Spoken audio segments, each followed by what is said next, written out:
Comentario de Nehemías capítulo 1. El dolor que Dios convirtió en propósito. 1. Palabras. Hebreo de Barim, plural de Dabar, que literalmente significa palabras, pero que también puede entenderse como historia o memorias. Ver Jeremías 1:1, Amós 1,1. Este es el sentido que tiene aquí. Nehemías. Este nombre significa consuelo de Jehová. Por lo menos se llamaron así otros dos personajes del período postexílico, Esdras 2:2, Nehemías 3:16-7:7, pero ninguno de ellos pudo haber sido el Nehemías copero de Artajerjes, pues uno de ellos vivió en tiempo de Zorobabel, un siglo antes, y el contemporáneo de Nehemías era, hijo de Azbuc, gobernador de la mitad de la región de Bet al sur, mientras que el autor de este libro era hijo de Acalías, gobernador de Judea. El mes de Quisleu. De la afirmación del cap 2:1 se desprende que se habla del año 20 del reinado de Artajerjes. Ver la identificación de este rey Artajerjes y en la segunda nota adicional del capítulo 2. El 9. Mes o mes de Quisleu del año 20 del reinado de Artajerjes y, verte 2, página 119, comenzó el 5 de diciembre de y terminó el 3 de enero de 444 a.C., ver página 112. Susa, capital del reino. Susa, como la llamaban los griegos, o Susan, nombre de la ciudad en los antiguos registros, era la antigua capital de Elam. Estaba sobre el río Kerja, o Kara al-Su, a unos 160 km al norte del extremo septentrional del Golfo Pérsico, y era una de las capitales persas. Otras ciudades capitales eran Babilonia, Ecbatana y Persépolis. Susa era principalmente una capital invernal, debido a sus veranos sumamente calurosos. Algunos han pensado que diversos sucesos de la vida de Daniel transcurrieron en Susa, ver Daniel 8:2, y también lo que se relata en el libro de Esther, Esther 1:2. En forma intermitente desde 1884 varias expediciones han excavado el antiguo sitio del palacio y de la ciudad, ver comentario de Esther 1:5. 2. Uno de mis hermanos. La palabra hebrea traducida como hermanos, se usa con frecuencia para parientes más lejanos que los hermanos carnales, ver comentario de 1 Crónicas 2:7. Sin embargo, tomando en consideración la mención similar del capítulo 7:2, es muy posible que Hanani fuera hermano carnal de Nehemías. Les pregunté. La llegada de Hanani y de otros judíos procedentes de la tierra natal parece haber sido la primera relación de Nehemías con los repatriados judíos desde el comienzo de las hostilidades entre Artajerjes y Megabises, sátrapa de la provincia del otro lado del río, de la cual formaba parte Judea, ver comentario de Esdras 4:10.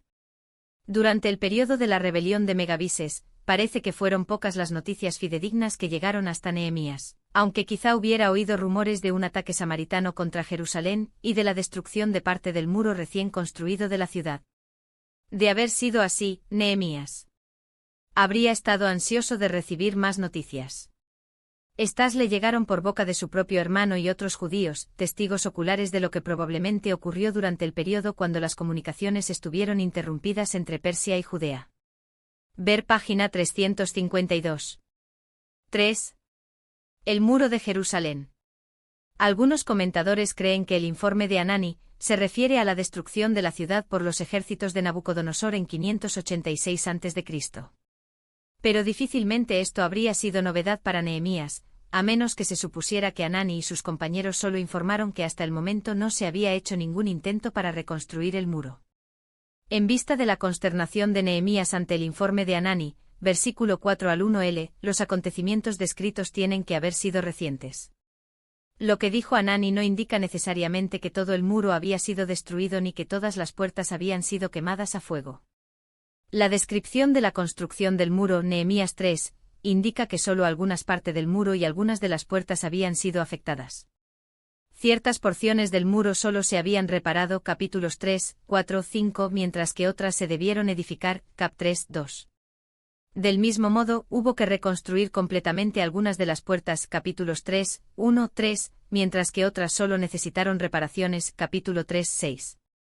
El tiempo que Nehemías necesitó para completar la reconstrucción de los muros de toda la ciudad al solo 52 días es otro indicio de que la destrucción había sido parcial, capítulo 6, 15. Aun en las circunstancias más favorables, en tan corto tiempo habría sido imposible reconstruir todo el muro, con sus muchas puertas, si hubiera estado en la condición en que lo dejó Nabucodonosor. La rápida reconstrucción no solo se debió al gran entusiasmo de los dirigentes y del pueblo, sino también al progreso que sin duda se había logrado en tiempo de Esdras y de otros, antes de que los samaritanos destruyeran parcialmente el muro. 4. Me senté y lloré. Nehemías quedó profundamente consternado al enterarse de los aprietos de sus compatriotas y de la humillación que habían sufrido. Aunque hubiera sabido algo de lo que ocurrido en la provincia de Judea, evidentemente la realidad sobrepujaba sus peores temores, y lo hizo llorar. Ayuné. Durante el cautiverio el ayuno era habitual entre los judíos, ver Zacarías 7, 3-7. Se habían instituido solemnes ayunos en los aniversarios de la toma de Jerusalén, la destrucción del templo y el asesinato de Gedalías, Zacarías 8, 19. En la vida religiosa personal, se había dado al ayuno un lugar importante. Se menciona que Daniel 9, 3, 10, 3, Esther 4, 16. Esdras 10, 6 y Nehemías ayunaron, ver comentario de Esdras 10, 6. 5. Y dije. El comienzo de la oración de Nehemías es tan similar a los pensamientos y a las palabras de la oración de Daniel 9, 4, que es probable que Nehemías la hubiera tenido a la vista. De haber sido así, Nehemías conocía los escritos de Daniel y admiraba su tono y su espíritu. Nehemías solo difiere de Daniel porque emplea la palabra Jehová, Yahweh en vez de Adonai y porque añade su frase predilecta, Dios de los cielos. 7. No hemos guardado. Es frecuente que se resuman todas las ordenanzas de la ley bajo las tres palabras empleadas aquí: mandamientos, estatutos y preceptos. Deuteronomio 5, 31, 6, 1, 11, 1. 8. Si vosotros pecareis.